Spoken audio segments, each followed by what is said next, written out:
In this video, I'll show you how to add a sales tax rate in QuickBooks. First, log into QuickBooks Online and open your company. Next, go to Taxes in the left sidebar and select Sales Tax.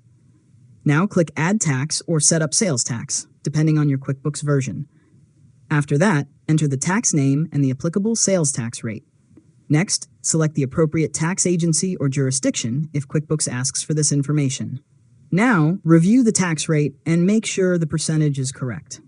After that, check the tax settings and confirm that the rate will be applied to the correct sales transactions.